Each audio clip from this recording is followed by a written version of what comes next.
Good evening, everybody. Happy Wednesday. Welcome to another episode of BossFM Evening News with your host, Jesse. Hey, your boy Bryson. My boy Bryson, how you doing, my man? It is Wednesday, hump day, so middle of the week. How you doing so far? But yeah, my boy Jesse, I'm always good. You already know how I get down over here. So, what about you? Everything good with you? Over here is pretty good. Cali is going good. Weather is great. Hopefully in Atlanta, it is going fine for you as well. But you guys already know what time it is. Bryson, tell me what time it is. Hey, man, it's time to wake up the street. So, let's get it.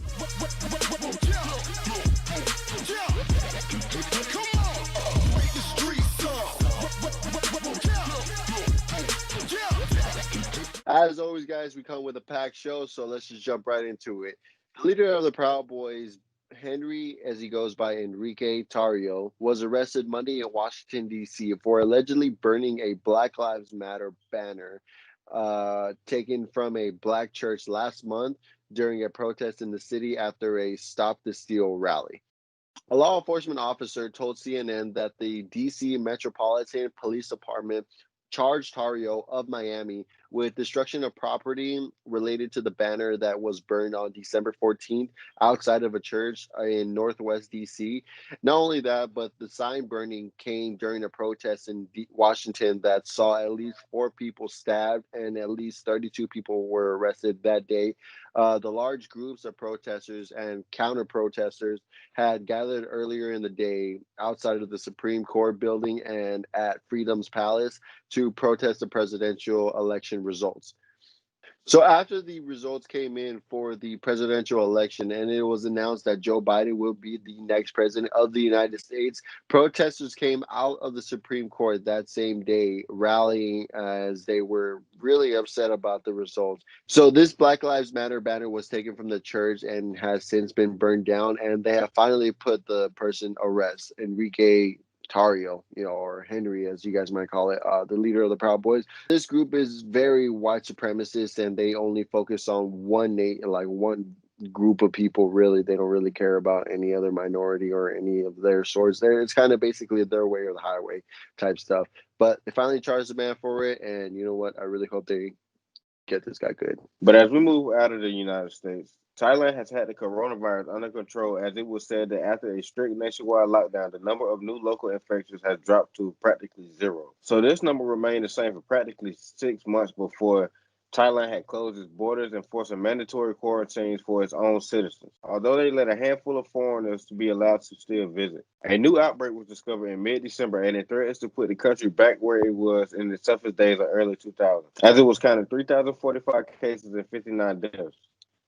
Thailand's COVID-19 coordinating center has warned the number of new daily cases could rise to more than 10,000 by later this month. And that's under a worst-case scenario if the government does nothing more to curb the widespread of the virus, as it is now spread to 56 of Thailand's 76 provinces. And on Tuesday, the country reported 527 new cases, as most of them were migrant workers that linked into the market of Samut Sakhon. Thailand has now 8,966 total confirmed cases with 65 deaths. So from them going to being practically zero within 6 months, they have raised to almost 10,000 people being affected in the last month. Moving on to some entertainment news, the Mexican American filmmaker Gregory Nava's 1997 movie Selena has been nominated for the inclusion in the National Film Registry by members of the Congressional Hispanic Caucus. Representative Joaquin Castro, he's a Democrat for Texas, wrote in a letter saying that the film's industry continued exclusions of Latinos. He also went on to tell NBC News that Selena is an American icon and she is so celebrated in the Latino community. For those of you who do not know what the film Selena is, it stars the beautiful Jennifer Lopez, depicting the life and remarkable rise and tragic death of Selena Quintanilla, the music legend. Everybody kind of knows her. There's this one specific film where the bus drops down and a bunch of these guys, they come help him out and they're like, anything for Selena, classic line. But anyways, the film also touches in on importances of themes of culture identity and assimilation faced by the Mexican American communities as they navigate their personal connections between two cultures and languages.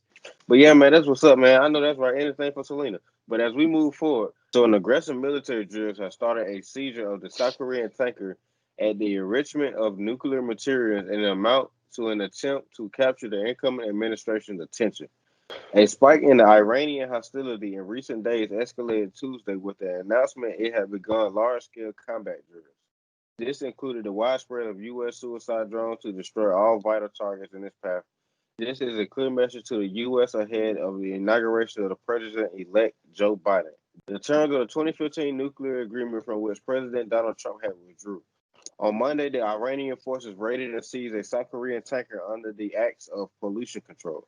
Iran subsequently demanded that the Seoul supply $7 billion in funds. This is limited by the Donald Trump administration's sanctions, but which Iran considers to be held hostage.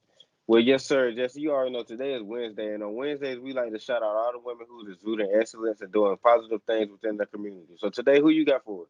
For today, my Women Crush Wednesday is actually going to be Sandy Scully. Sandy Scully is the wife of the legendary and Hall of Fame broadcaster Ben Scully.